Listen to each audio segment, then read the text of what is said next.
నమస్తే మాస్టర్స్. ఆత్మబంధువులందరికీ ఆత్మ ప్రణామాలతో ఈరోజు సెషన్ జాయిన్ అవుతున్నాను మాస్టర్.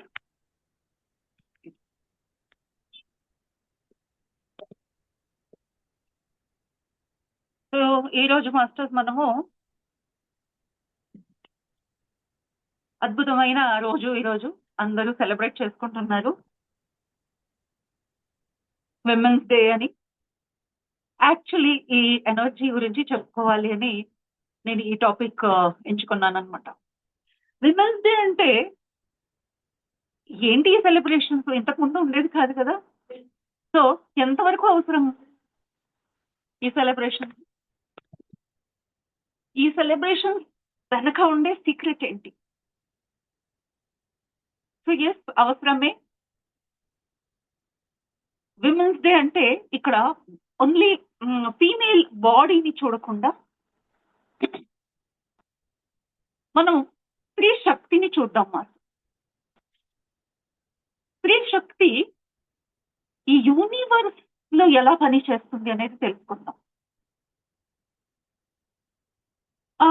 కరెక్ట్ గా ఒక క్లారిటీతో అర్థం చేసుకోవాలంటే ఒక మగ శరీరం ఒక ఆడ శరీరం గురించి కొంచెం తెలుసుకొని ఆ తర్వాత ఈ ఒక మినిట్ మాత్రం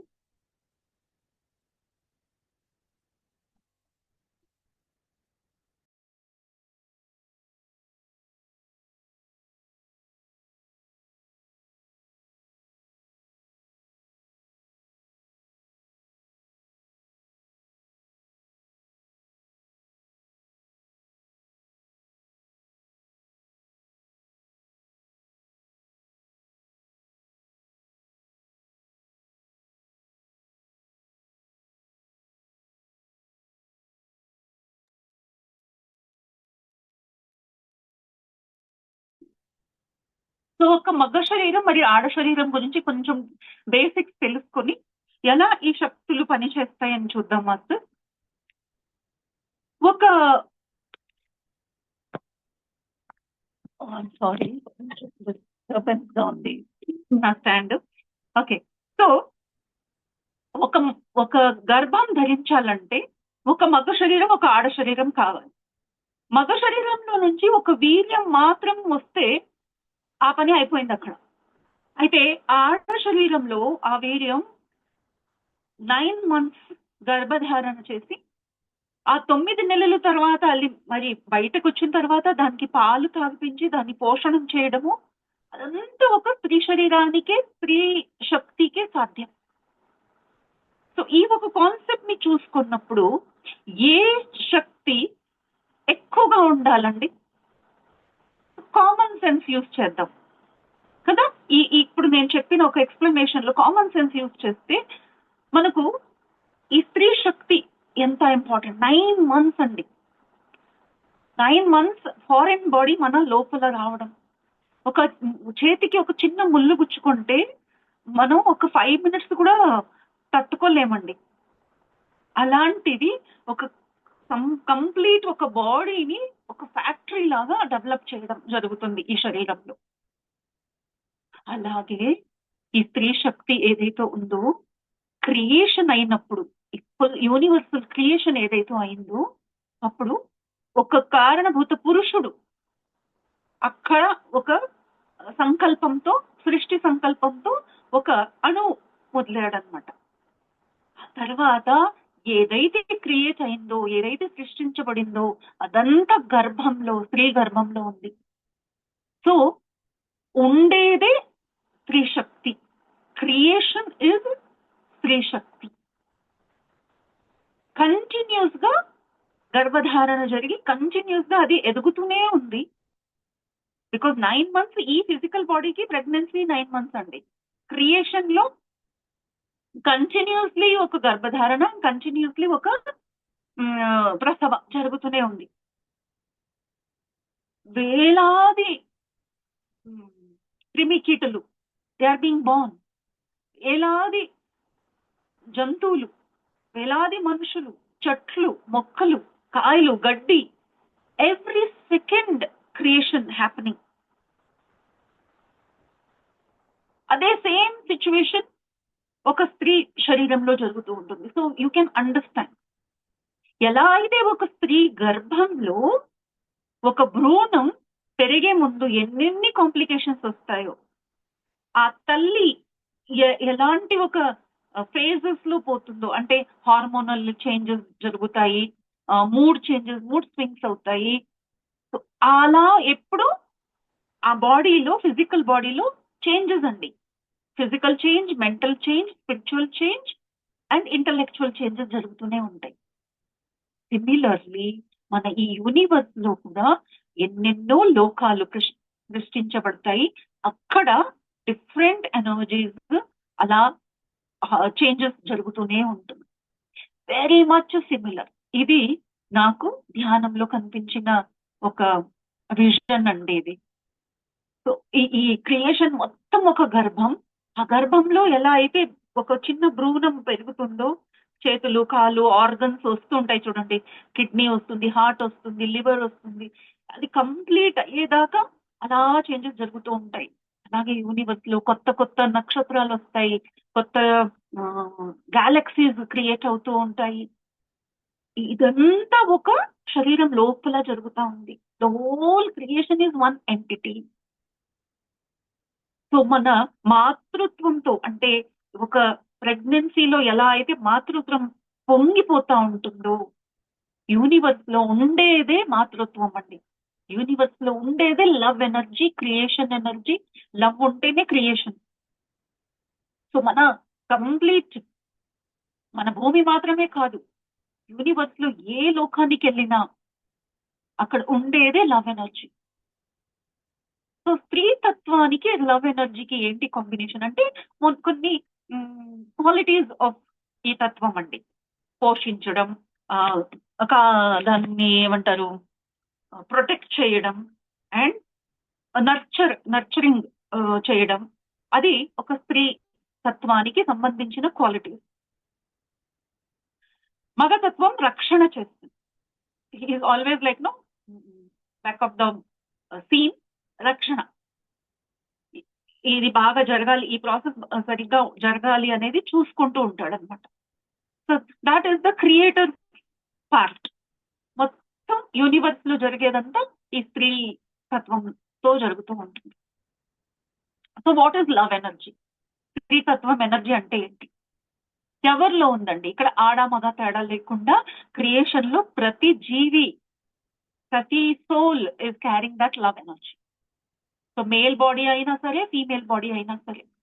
సో ఇప్పుడు కామన్ గా మనం ఏమనుకుంటామండి, ఆడ శరీరంలో ఉన్న వాళ్ళకి కొన్ని క్యారెక్టరిస్టిక్స్ ఉంటాయి, మగ శరీరం ఉన్న వాళ్ళకి ఇలాంటివి ఉంటాయి. ఒక మగ శరీరం తీసుకున్న వాళ్ళు కొంచెం సాఫ్ట్ గా చూపించారంటే, ఆడ క్వాలిటీస్ నీలో ఉన్నాయేంటి, అది సరి అయింది కాదు అని వాళ్ళని ఏంటి ఆడవాళ్ళలాగా మాట్లాడతావు, ఆడవాళ్ళలాగా నడుస్తున్నావు, ఆడవాళ్ళలాగా అంత సాఫ్ట్ గా ఉన్నావేంటి, అలా కమెంటింగ్ చేస్తామండి. యాజ్ ఇఫ్ క్రిటిసైజింగ్ చేస్తాం, అది తప్పు అన్నట్టుగా. అయితే ప్రతి జీవుడిలో ఈ మాతృతత్వం ఉంటుంది, పురుష శరీరమైన స్త్రీ శరీరమైన. ఈ సొసైటీ వచ్చిన దగ్గర నుంచి, ఈ సొసైటీ అనేది ఎప్పుడైతే స్టార్ట్ అయ్యిందో, ఎప్పటి నుంచే లేదండి సొసైటీ. మనము సివిలైజేషన్ స్టార్ట్ అయినప్పుడు మనం ప్లాన్ చేసుకొని ఒక సొసైటీ అని క్రియేట్ చేసుకున్నాం.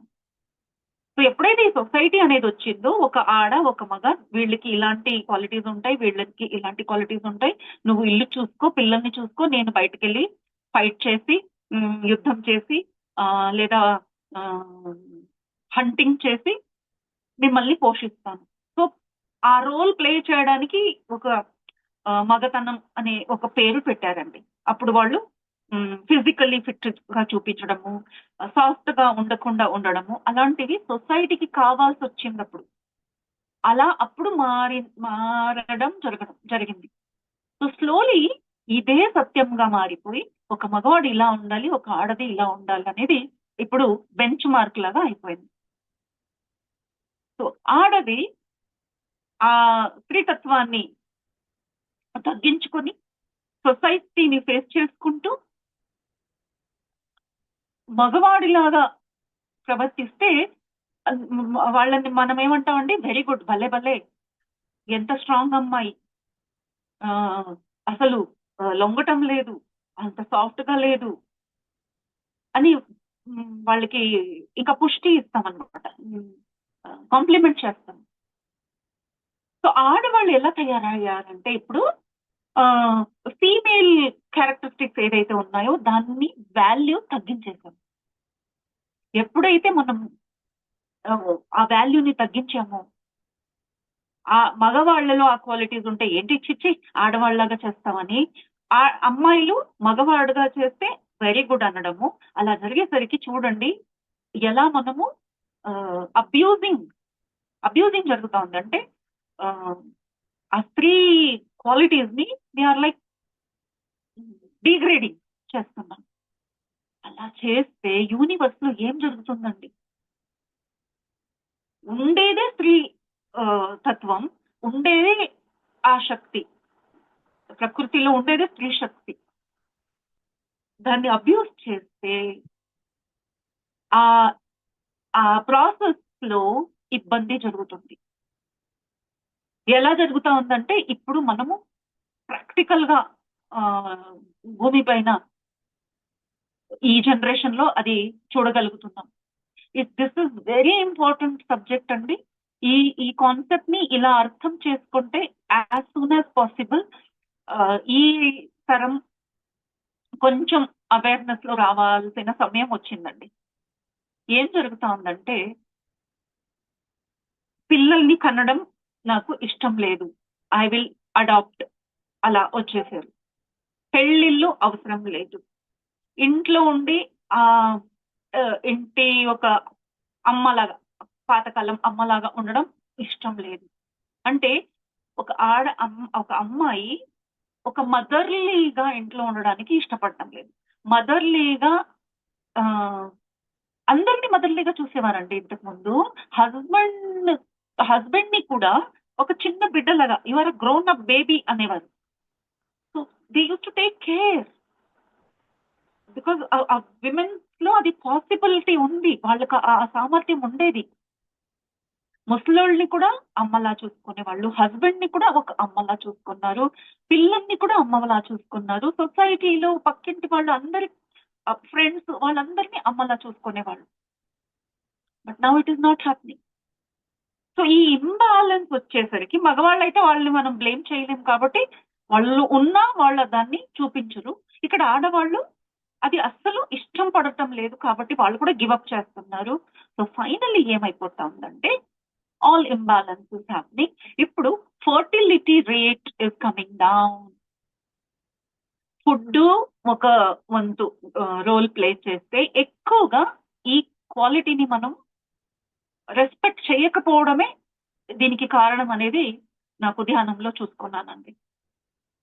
ఒక అమ్మతనం అనేది దాన్ని మనం రెస్పెక్ట్ అంటే ఇక్కడ ఇష్టపడడం అండి. ఇంతకు ముందు చిన్న పిల్లలు కూడా, అమ్మాయిలు బేబీస్ గా ఉన్నప్పుడు కూడా ఆడుకునే ఆట ఏంటండి? అమ్మ అమ్మ ఆట ఆడుకుందామా, ఒక బొమ్మ తీసుకొని నేను బొమ్మకి mummy, I will feed the baby, నేను బొమ్మకి డ్రెస్ చేపిస్తాను, బొమ్మకి అన్నం తినిపిస్తాను, జోల పాట పాడించడము, ఉయ్యాల ఊదించాలి, అలాంటివి ఆడేవి. సో దట్ మాతృత్వం ఆల్వేస్ క్యారీ చేస్తూ ఉంటాం అనమాట. మేల్ గాని ఫీమేల్ గాని ఒకరిని ప్రేమించడం అనేది ఎంత బ్యూటిఫుల్ ఎక్స్పీరియన్స్ అంటే అందరికీ ఇష్టమైంది. ఈ జనరేషన్ లో ఫాదర్స్ అలా ఉన్నారండి, they are showing love. Mothers తగ్గించారు, ఫాదర్స్ అంటే మేల్ ఫిగర్స్ ఎక్కువగా they want to show love. Flowers తీసుకొస్తారు, ఐ లవ్ యూ చెప్తున్నారు, ఎత్తుకుంటున్నారు, ముద్దుగిస్తున్నారు, సో ముద్దులు పెట్టుకుంటున్నారు. So they are trying to show that, but the men are avoiding it. So అది ఎలా ఒక అట్మాస్ఫియర్ లో చేంజెస్ వస్తాయంటే, ఎలా అయితే బేబీ లోపల ఉన్నప్పుడు కంప్లీట్లీ తన ప్లాసెంటా లోపల ఉండే అర్నాయిక్ ఫ్లూయిడ్ ఏదైతే ఉంటుందో అక్కడంతా తేడా వస్తుంది. ఒక బేబీలో చేంజెస్ వచ్చాయంటే, ఇఫ్ సపోజింగ్ ఆ బేబీకి ఏదైనా ఇబ్బంది అయిందంటే ఓన్లీ బేబీ బాడీకి అవ్వదండి, అక్కడ ఉండే ఆ వాటర్ ఏదైతే కడుపులో ఉంటుందో ఆ ఫ్లూయిడ్ లో కూడా ఆ ఎఫెక్ట్స్ కనిపిస్తాయి. కడుపులోనే బేబీ ఉన్నప్పుడు ఏదైనా రోగాలు ట్రీట్మెంట్ చేయాలంటే డైరెక్ట్లీ అమ్నోయిక్ ఫ్లూయిడ్ అంటే ఆ, గర్భంలో ఉండే బేబీ ఆ వాటర్ ఉంది చూడండి, ఆ వాటర్ లోకి ఇంజెక్షన్ వేస్తారు. కొన్ని రోగాలకి డైరెక్ట్లీ ఫీటల్ ట్రీట్మెంట్ జరుగుతాయండి. అంటే భ్రూణానికి కొన్ని మెడిసిన్స్ పెడతారు. అప్పుడు డైరెక్ట్లీ బేబీ బాడీకి ఇవ్వకుండా ఆ లిక్విడ్ లో పెడతారు. లేదా ఏదైనా టెస్ట్ చేయాలంటే ఆ లిక్విడ్ ని తీసుకుని టెస్ట్ చేసుకుంటారు. అంటే బేబీ బాడీ కానీ బేబీ బాడీ చుట్టుపక్కల ఉండే లిక్విడ్ కానీ ఒక్కటే. ఎలా అయితే నేను నా శరీరం లోపల ఉండే బ్లడ్ ఒకటే కదండి, ఈ శరీరానికి ఏం జరుగుతా ఉందో ఈ బ్లడ్ టెస్ట్ చేస్తే తెలిసిపోతుంది. అలాగే మన చుట్టుపక్కల ఉండేది కూడా వీఆర్ కనెక్టెడ్. కనిపించకపోవచ్చు, ఇప్పుడు ఆ ఎంనాయిక్ ఫ్లూయిడ్ లేదు, ఆ యూట్రస్ లో లేము అని మనం అనుకుంటున్నాం, కానీ వీఆర్ ఇన్ బిగ్ యూట్రస్. ఈ పెద్ద యూట్రస్ లో ఉన్నామండి. ఈ మనం మనస్సుతో ఈ తేడాలు చేసుకుంటే మన క్రియేషన్ లో చేంజెస్ వస్తాయి. ఈ రోజు ఇన్ఫర్టిలిటీ హాస్పిటల్స్ ఎన్ని రావడానికి కారణం ఇదే. ఈ రోజు వార్స్ జరగడానికి కారణం ఇదే. ఈ రోజు అసలు దెర్ ఇస్ నో లవ్ కారణం ఇదే. దేశమంతా భూమి పైనంతా యుద్ధాలు జరుగుతుంటే దానికి ఒక ఆడదానికి ఎలా సంబంధం ఉంది అంటే, yes, being meditators we all know మనమంతా ఒక గ్రూప్ కాన్షియస్. సో ఈ ఎనర్జీని గుర్తించి మనము చిన్న మార్పులు చేయాలి. ఇది మన రెస్పాన్సిబిలిటీ. ఒక చిన్న మార్పు చేస్తే మీరు ఎక్కడైతే ఈ లవ్ ఎనర్జీ ఉంటుంది చూడండి, వాళ్ళ ఆరా గమనించండి. వాళ్ళ ఇంటి పక్కన అలా వెళ్ళినా ఆ ఇంట్లో నుంచి మీకు ఆ ఆరా తెలిసిపోతుంది. అలాంటి మనుషులు పక్క వెళ్ళినా వాళ్ళ పక్కనే ఉంటే వాళ్ళ ఫేస్ చూసి మీరు ఆ ఆరాని కనిపెడతారు. You will feel that love. Love తో పాటు అక్కడ పీస్, ఒక డిఫరెంట్ ఎనర్జీ ఫీల్ అవుతుంది, which is very soothing. Love దొరికితే ఎలా ఉంటుందండి? లవ్ లవ్ ఫీల్ అవుతుంది కదండి. సో ఎక్కడైతే లవ్ ఉందో, love is an energy. Love energy will give you peace, love and intelligence, wisdom ఉంటుంది అక్కడ. Because we are then exactly into that amniotic fluid which is the cosmic energy. ఆ ఎనర్జీతోనే మొత్తం creation ఉందండి. So directly ఒక cosmic ఎనర్జీతో connected అయి ఉంటుంది. సో మెడిటేషన్ చేసే ముందు మనము ఆ స్త్రీతత్వాన్ని గుర్తించి దాంతో కనెక్ట్ అవ్వాలంటే జస్ట్ ఇమాజిన్ చేసుకోవాలి. ఏం ఇమాజిన్ చేయాలండి? మీరు ఒక చిన్న భ్రూణం ఒక పెద్ద గర్భంలో ఉన్నారు. భగవద్గీత, మన వేదాలు, పురాణాలు అన్నిట్లో ఈ వర్ణన ఉందండి. బికాస్ మనం దాన్ని డీటెయిల్ గా చదవలేదు, తెలుసుకోలేదు. కాబట్టి నేను ఇప్పుడు మీకు కోట్ చేసి ఈ శ్లోకం చూడండి ఇక్కడ చెప్పి ఉంది అని చెప్పడానికి నాకు అంత నాలెడ్జ్ లేదు. But it is there because I have done so many other classes. నేను ఈ మాటలు విన్నాను, తెలుసుకున్నాను. దాట్ ప్రకృతి అనేది ఒక పురుషుడు, అక్కడ గర్భం అనేది ఉంది, ఆ గర్భంలోనే మనం అందరం ఉన్నాం. కృష్ణ భగవద్గీతలో తన విరాట స్వరూపం చూపించినప్పుడు ఎటు చూసినా అతనే ఉన్నాడు అని చూపించారు, కానీ అది డీపర్ సెన్స్ లో అర్థం చేసుకుంటే గూఢార్థం ఉండేదే ఆ ఒక్క శక్తి మాత్రమే. So there is one big గర్భ. ఆ పెద్ద గర్భంలో ఉండేదంతా క్రియేషన్ అంతా ఆ గర్భంలోనే ఉంది. And we are all well protected. అయితే ఎంత ప్రొటెక్టెడ్ ఉన్నామో అంత ఫ్రీ విల్ మనకుంది. కాబట్టి మనము ఈ ఒక తత్వాన్ని రెస్పెక్ట్ చేయాలి. ఈ సెలబ్రేషన్స్, నవరాత్రులు కానీ ఈ విమెన్స్ డే కానీ ఎందుకు వచ్చాయి అంటే, ఓన్లీ మనకు ఆడవాళ్ళు గ్రేటు అని అలా సెలబ్రేట్ చేసుకోవడం కాదండి. ఆడవాళ్ళు ఎందుకు గ్రేటు, ఎందుకు ఆడవాళ్ళని గ్రేట్ అనుకుంటున్నారు? మీరు ఎలా ఫీల్ చేస్తున్నారు? ఆడవాళ్ళు జాబ్ చేస్తున్నారు, చదువుకున్నారు, మల్టీ టాస్కింగ్ చేస్తున్నారు, అందుకే గ్రేట్ అంటున్నారా? ఒక ఆడ బొమ్మ గీసి 10 చేతులు పెట్టి దురిగి కాలి, ఒక చేతిలో బేబీని పట్టుకుంది, ఒక చేతిలో గరిటె పట్టుకుని ఉంది, పెన్ ఉంది, టైప్ రైటర్ ఉంది, లేదా ల్యాప్టాప్ ఉంది. ఏమేమో చేతిలో పెట్టేసి మల్టీ టాస్కింగ్ చేసేది ఆడవాళ్లే అని అలా చూపించి గర్విస్తున్నారా?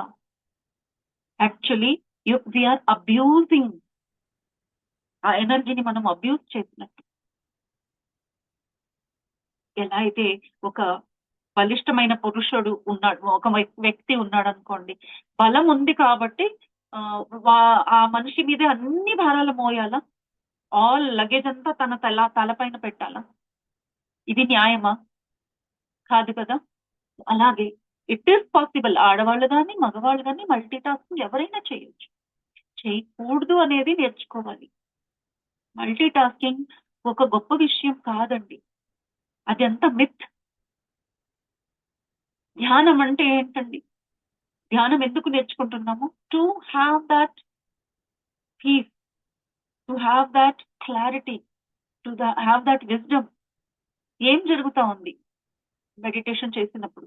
మెడిటేషన్ చేసినప్పుడు మనం ధ్యానంలోకి వెళ్ళిపోవడం లేదు, మనం ధ్యాన స్థితిలో ఉండడం నేర్చుకుంటున్నాము. ఏంటండి ధ్యాన స్థితి అంటే ఏంటి? ధ్యాన స్థితి అంటే living in the present.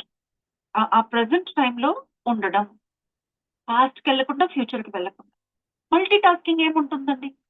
Future లో ఏం చేయాలి అది ఆలోచిస్తూ ఉంటాం, పాస్ట్ లో ఏం జరిగిందో ఆలోచించి ఫ్యూచర్ ప్లానింగ్ చేస్తూ ఉంటాం. ఇప్పుడు సపోజింగ్ నేను వంట చేస్తున్నాను అనుకోండి, వంట చేస్తూ చేస్తూ వంట అయిపోయిన తర్వాత ఏం చేయాలి? ఫోన్ చేయాలి, ఇక్కడే పక్కనే ఫోన్ ఉంది కాబట్టి ఫోన్ మాట్లాడుతూ వంట చేస్తాను. ఫోన్ లో ఏం చెప్తున్నాను? ఏదో ఫోన్ బిల్ కట్టాలి, లేదా ఇన్సూరెన్స్ ఈఎంఐ కట్టాలి, ఏవేవో ఉంటాయి అవి మాట్లాడుతున్నా. గుర్తు వచ్చింది, గ్యాస్ బుకింగ్ చేయాలి, స్కూల్ ఫీజు కట్టాలి, వాళ్ళని కలవాలి, ఆ షాపింగ్కి వెళ్ళాలి, షాపింగ్కి వెళ్ళినప్పుడు నువ్వు వస్తావా, ఎన్ని విషయాలు అవి ప్లానింగ్. ఇక్కడ ఏం జరుగుతోంది నాకు తెలియదు. మెకానికల్ గా ఉప్పు కారాలు మసాలాలు వేయిస్తున్నాను, డబ్బాలో వేస్తున్నాను, ఇక్కడ పక్కనే పిల్లలు హస్బెండ్ ఉంటే వాళ్ళకి ఏదో చెప్తున్నాను. ఇది మల్టీ టాస్కింగ్ అనుకుంటున్నాం, కానీ ఎంత స్ట్రెస్ క్రియేట్ అవుతా ఉంది, and we are not living in the present. నా ఎప్పుడైతే లివింగ్ ఇన్ ద ప్రెసెంట్ జరగదో it leads to stress. Future and past లో వెళ్తే అది స్ట్రెస్ఫుల్ గానే ఉంటుంది. What is stress? ఏది నాకు నార్మల్ కాదు అది నాకు స్ట్రెస్ఫుల్ గానే ఉంటుంది. ఏది, ఏ బిహేవియర్, ఏ సిచ్యువేషన్స్, ఏ vibrations is not calm and peaceful. So నా వైబ్రేషన్ ఏంటండి? నా vibration being in a calm state, excited, that is not my state. Depressed, that is not my state. Depress అంటే లో వెళ్ళడం, యాంగ్జైటీ అంటే హై. రెండు నా స్టేట్ కాదు. నా స్టేట్ ఏంటండి? ప్రశాంతంగా, హాయిగా, దాట్ ఈస్ పీస్ఫుల్ గా, that is my real state. ఇప్పుడు కడుపులో ఉండే బేబీ ప్రశాంతంగా ఉంటే బాగుంటుందా, లేదా ఎప్పుడు డిస్టర్బ్డ్ గా ఉంటే బాగుంటుందా? వీళ్ళు వరీ కదా, కడుపులో బేబీ ఎక్కువగా యాక్టివిటీస్ చేస్తా ఉంటే ఎందుకు ఈరోజు కొంచెం తేడాగా ఉంది, ఎక్కువ చేతులు కాళ్ళు కొడుతా ఉంది, otherwise something wrong with the baby. Similarly మనం కూడా అదే కదండి. ఒక గర్భంలో ఉండే ఒక శిశువు, ఆ శిశువులో ఉండే ఒక అణువు మనం ప్రశాంతంగానే ఉండాలి. మనం ఫ్యూచర్ లో కానీ పాస్ట్ లో వెళ్తే మనం డిస్టర్బ్ గా ఉంటాం. ఆ డిస్టర్బెన్సే రోగాలకి కారణం అవుతాయి. ఎంత కనెక్టివిటీ ఉంది చూడండి. ఈ కాన్సెప్ట్ తెలుసుకోవడము on the bigger sense, then coming to the present and looking at our life style. So ఇదంతా ఇంటర్ రిలేటెడ్. ఫిజికల్ బాడీ రోగాలు కూడా ఇది అఫెక్ట్ అవుతుంది. ఆల్సో మన చుట్టుపక్కన జరిగే కాన్సిక్వెన్సెస్ ఉంటాయి చూడండి, దానికి కూడా ఎఫెక్ట్ అవుతుంది. Because we are all energy bodies. నా ఈ ఎనర్జీ నా శరీరానికి మాత్రమే స్ట్రెస్ ఇవ్వడం లేదు. ఈ స్ట్రెస్ లో నేను ఏదైతే ముట్టుకుంటున్నానో, ఏదైతే వండుతున్నానో, ఎవరితో అయితే మాట్లాడుతున్నానో అందరూ అదే ఫ్రీక్వెన్సీలో ఉన్నాము. ఆ ఫుడ్ లో కూడా నేను ఏ స్ట్రెస్ లో మాట్లాడానో, సపోజింగ్ ఆ ఫ్రీక్వెన్సీ చూసుకున్నామంటే ఒక 10 అనుకుందాం. ఇప్పుడు 20 ఫ్రీక్వెన్సీలు నువ్వు మాట్లాడుతుంటే అందరికీ ఆ 20 ఫ్రీక్వెన్సీ వెళ్ళిపోతాం, which will be stress one. ఏదైతే హార్మ్ఫుల్ గా ఉంటుందో రోగాలకి కారణం అవుతుంది. ఇది అలా వెళ్ళిపోకుండా ఇంకా ఎలా వెళ్తుంది అంటే, నేను ఉండే చుట్టుపక్కన ఉండే ఎనర్జీస్ అది అబ్జర్వ్ చేస్తాయి. పంచులాగా నాకు తెలియకుండానే మా పక్కింటి వాళ్ళకి, నాకు తెలియకుండానే నా ఊరంతా నా ఎనర్జీ, నాకు తెలియకుండానే ఈ ఎనర్జీ నా దేశమంతా, అలాగే అదే ఎనర్జీ నా రాష్ట్రానికి, ఈ భూమికంతా. That is how one small energy పెద్ద వార్ కి కారణమవుతుంది. దీన్ని ఒక బటర్ఫ్లై ఎఫెక్ట్ అని ఒక సబ్జెక్ట్ ఉందండి, అది చూసుకున్నారంటే ఇట్ ఇస్ సర్ప్రైజింగ్. నేను ఆ ఎఫెక్ట్ గురించి ఇక్కడ మాట్లాడుతున్నాను. బటర్ఫ్లై ఎఫెక్ట్ అంటారు. ఎక్కడో ఆఫ్రికాలో ఉండే అడవిలో ఒక బటర్ఫ్లై గట్టిగా రెక్కలు కుట్టుకుంటే, ఇంకెక్కడో ఆస్ట్రేలియాలో తుఫాన్ వస్తుంది అని అది ఒక రైటర్ చాలా బాగా ఎక్స్ప్లెయిన్ చేశారండి, ఎలా ఇది అని. సో దాన్ని ఒక బటర్ఫ్లై ఎఫెక్ట్ అని పేరు పెట్టారు. అది ఒక డిఫరెంట్ సబ్జెక్ట్. నేను యాక్చువల్లీ ఆ విషయం పైన కూడా నా కొన్ని క్లాసెస్ చేశాను. సో ఐ డోంట్ నో ఇదే ప్లాట్ఫామ్ లో చేశానా లేదా అని. చాలా బాగుంది. ప్లీజ్ గో అండ్ రీసెర్చ్ చేయండి butterfly effect. So butterfly effect అవుతుంది ఎంతవరకు అంటే, ఎలా అయితే ఇది బాహ్య లోకంలో జరుగుతూ ఉందో అంతర్లోకంలో కూడా అదే జరుగుతుంది. మన శరీరంలో ఉండే ఈ కణాలు ఉన్నాయి కదండి, అందులో ఉండే డిఎన్ఏస్ ఉన్నాయి కదండి, అక్కడ ఉండే వైబ్రేషన్స్ లో కూడా చేంజెస్ వచ్చాయి. మన పూర్వీకులు అదే డిఎన్ఏ నాలో కూడా ఉంది, అయితే అక్కడి నుంచి వచ్చిన డిఎన్ఏ సేమ్ డిఎన్ఏ లేదు, మ్యూటేటెడ్ అంటారు దాన్ని. Our DNA is mutated, mutation జరిగింది. ఎలా జరిగింది? Many reasons are there, and very strong reason is mind. నేను ఇప్పుడు చెప్పిన ఈ కారణాలు ఏదైతే ఉన్నాయో, ఎప్పుడెప్పుడైతే సివిలైజేషన్ పేరు మీద మనిషి స్ట్రెస్ లో పడడం అలవాటు చేసుకున్నాడో, అది ఆ డిఎన్ఏ పైన ప్రభావం జరుగుతూ జరుగుతూ జరుగుతూ అలా ఒక మా శరీరంలో మన కాన్సిక్వెన్సెస్ లో మార్పులు రావడం జరిగిందండి. So that is how the whole creation works. So universe లో ఒక శక్తి ఏదైతే ఉందో దాన్ని ఫస్ట్ మనం రెస్పెక్ట్ చేయాలి. రెస్పెక్ట్ అంటే ఏంటి తెలుసుకోవాలి. ఇక్కడ రెస్పెక్ట్ వర్డ్ డెఫినేషన్ మారుతుంది. రెస్పెక్ట్ ఇవ్వడం అంటే తెలుసుకోవడం, ఎలా వర్క్ చేస్తుంది ఈ ఎనర్జీ, ఈ నాలెడ్జ్. ధ్యానం చేసిన వాళ్లకు ఒక ఎత్తు అర్థమైతే బుక్కిష్ నాలెడ్జ్ లో ఇంకో ఎత్తులో అర్థమవుతుందండి. అందుకే పత్రికలు ఎందుకు అందరినీ ధ్యానిగా మార్చాలి, ధ్యాన జగత్ ఎందుకు అన్నారు అనేది ఇప్పుడు మనకు అర్థం. బికాస్ వన్ ధ్యానం చేసినప్పుడు విజ్డమ్ ని ఒక డిఫరెంట్ లెవెల్లో, అంటే సరి అయిన ఫ్రీక్వెన్సీలో మనం అర్థం చేసుకుంటాం, అండ్ దెన్ మనం ఇంప్లిమెంట్ చేస్తాం. ఎలా ఉందండి ఇంప్లిమెంటేషన్ అంటే? చాలా easy. Only be in the present. So when be in the present లో ఉన్నామంటే, అంటే ధ్యానం చేసినప్పుడు మనం ప్రెసెంట్ స్టేట్ లో ఉన్నప్పుడు ఏం జరుగుతుందండి? కాస్మిక్ ఎనర్జీ మన లోపల వెళ్తుంది. కాస్మిక్ ఎనర్జీ మన లోపల వెళ్ళినప్పుడు ఏమవుతుందండి? Cosmic energy is like wisdom energy, జ్ఞానం అండ్ ఆనందం, అండ్ దెన్ పీస్, శాంతి, పరమ శాంతి, పరమానందం, పరమజ్ఞానం. అందుకే ధ్యానం చేస్తే జ్ఞానం, అజ్ఞానం అనేది దగ్ధం అయిపోతుంది. జ్ఞానం ఉంది అంటే నేనప్పుడు ఏం చేస్తానో అది నాకు మాత్రం ఎఫెక్ట్ అవ్వదు, నా ఫ్యామిలీ, నా సొసైటీ, నా కంట్రీ అండ్ కంప్లీట్లీ నా ప్లానెట్ ఎఫెక్ట్ అవుతుంది. ఈ పండగలు, ఈ నవరాత్రి పండగలు కూడా ఒక్కసారి కాదు కదండి నవరాత్రి వచ్చేది. మీకు తెలుసా 4 సార్లు నవరాత్రి సెలబ్రేషన్. చూడండి మన సనాతన ధర్మంలో ఎంత విజ్డమ్ ఉంటేనే కదా ఇవన్నీ చేయడం జరుగుతుంది. బికాస్ దే హ్యావ్ అండర్స్టూడ్ ఈ శక్తి చాలా ఇంపార్టెంట్, ఇది ఇంబ్యాలెన్స్ అవ్వకుండా బ్యాలెన్స్ అవ్వాలి. అందుకు కొన్ని పీరియడ్స్ ఉన్నాయండి, అప్పుడే ఈ నవరాత్రులు చేస్తారు. ఎప్పుడైతే యూనివర్స్ లో ఆ ఎనర్జీ పెంచుకోవడానికి మనకు అవకాశం ఉంది. అప్పుడు ఈ నవరాత్రులు రెండు ఓపెన్ గా అంటే అందరూ సెలబ్రేట్ చేసే నవరాత్రులు అయితే, ఇంకా రెండు గుప్త నవరాత్రులు వస్తాయి.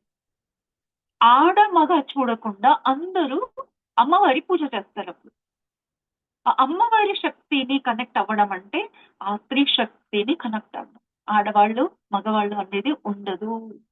ఆ పీరియడ్ లో ఈజీగా మన ఆ ఆడశక్తిని అంటే ఆ స్త్రీ శక్తిని పెంచుకోవడం చాలా easy. Just 9 days 4 times a year. ఆ ఒక ప్రపోర్షన్. ఎందుకంటే చూడండి, నేను ఫస్ట్ చెప్పాను గర్భధారణ సమయంలో పురుషుడి నుంచి ఒక వీర్యం రావడం అంతే, కానీ గర్భం కంప్లీట్లీ ఎక్కువ టైం ఇక్కడ స్త్రీలో ఉంది, ఈ శక్తిలో ఉంది. గర్భధారణ జరగాలి, ప్రసవించాలి, మళ్ళీ ఫీడింగ్ అంతా చేయాలి, బేబీకి ఫీడ్ చేయాలి, పాలు పట్టాలి, చూసుకోవాలి, పోషించాలి.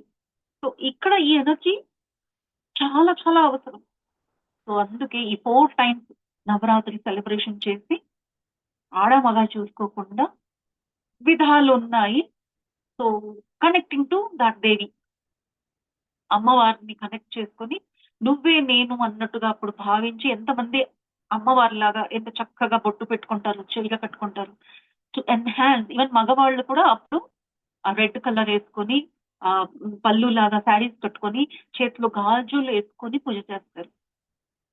టు ఎన్హాన్స్, ఆడ మగ శరీరం చూసుకోకుండా ఆ శక్తిని ఎన్హాన్స్ చేయడం జరుగుతుంది మాస్టర్.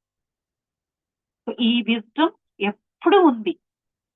నేను కొత్తగా ధ్యానంలో వచ్చి నేను జూన్ లో వచ్చానండి. And immediately the first Navratri Dussehra టైంలో నాకు ఈ విజ్డమ్ అంతా అప్పుడే తనంత తాను, నేను నవరాత్రులు చేస్తా ఉంటే ఈ విజ్డమ్ అలా కొట్టుకొస్తా ఉంది. Oh my god, what clarity! నాకు నవరాత్రులు భలే ఇష్టము, అమ్మవారిని పూజించడం భలే ఇష్టము. అయితే ఇది ఇంతవరకే కాదు, దీనికి ఇది గూఢర్థం అనేది నేను అప్పుడు తెలుసుకున్నానండి. ఆ తర్వాత నుంచి ఎప్పుడు నవరాత్రులు వచ్చినప్పుడు ఈ కాన్సెప్ట్ ని క్లియర్ గా చెప్పుకో, ఇంకా ఎంత క్లియర్ గా చెప్పొచ్చు అని నేను తప్పనతో ఈ విషయాలు చెప్తూ ఉంటాను. ఇది ఎంత అవసరమైన ఒక విజ్డమ్. బికాస్ ఇప్పుడు చూస్తున్నారు కదా భూమి పైన ఎలా ఉంది, because of lack of vitamin love. అలాగే ఎనర్జీ చాలా తక్కువ పడతా ఉంది. ఇప్పుడు సొసైటీలో కూడా చూడండి, మన బిడ్డల్ని, నా కొడుకు నా కూతురుకే నేను ప్రేమించగలను, కానీ నా అక్క చెల్లెళ్ళు తమ్ముళ్ళ పిల్లల్ని అంతగా నేను ప్రేమించలేను. ఆ స్థాయికి వెళ్ళిపోయాం, అంత తగ్గిపోయింది క్వాలిటీ, ఆ సామర్థ్యం తగ్గిపోయింది. ఇంతకు ముందు ఎవరినైనా పక్కింటి బిడ్డలను కూడా మన బిడ్డల్లాగా చూసుకునేవాడు. ఆ రోజులు కూడా నేను చూశానండి. మేమంతా చిన్నప్పుడు పక్కింటి వాళ్ళు కూడా ఏదైనా వండితే మీ పాపకి ఇది ఇష్టం అని తీసుకొచ్చి ఇచ్చేవారు. పాప స్కూల్కి తినకుండా వెళ్ళిందా అంటే మా పక్కింటి వాళ్ళు స్కూల్కి వెళ్ళి అలా ఇచ్చేవారు అనమాట. బాక్స్, అమ్మాయి కొట్టింది, తిట్టింది, కోపపడింది, బాక్స్ ఇవ్వలేదు అంటే పక్కింటి ఆంటీ వెళ్ళి ఇచ్చేది.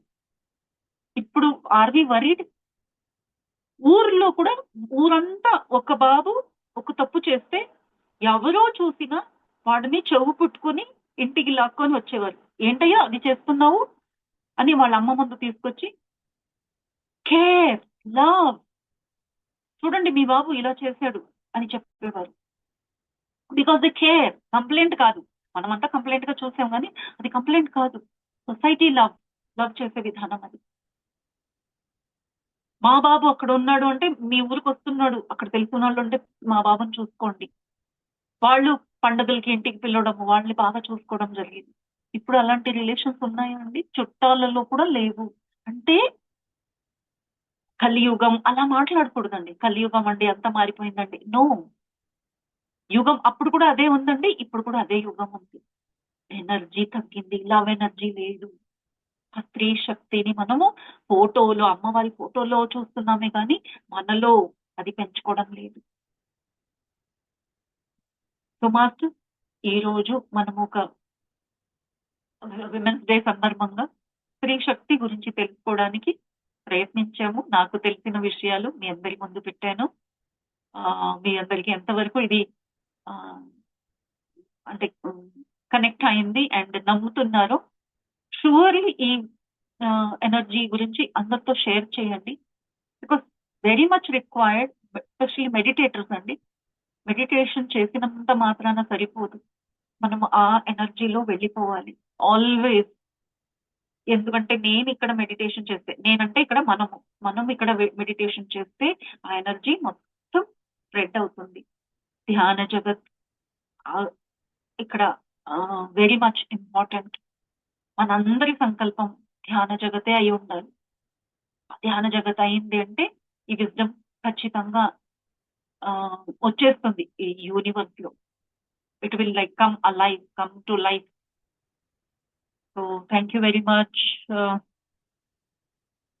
పిఎంసి డిజిటల్, నాకు ఈ అవకాశం ఇచ్చి నాకు ఈ విషయం షేర్ చేయడానికి ప్లాట్ఫామ్ ఇచ్చినందుకు థ్యాంక్ యూ. మిమ్మల్ని అంతా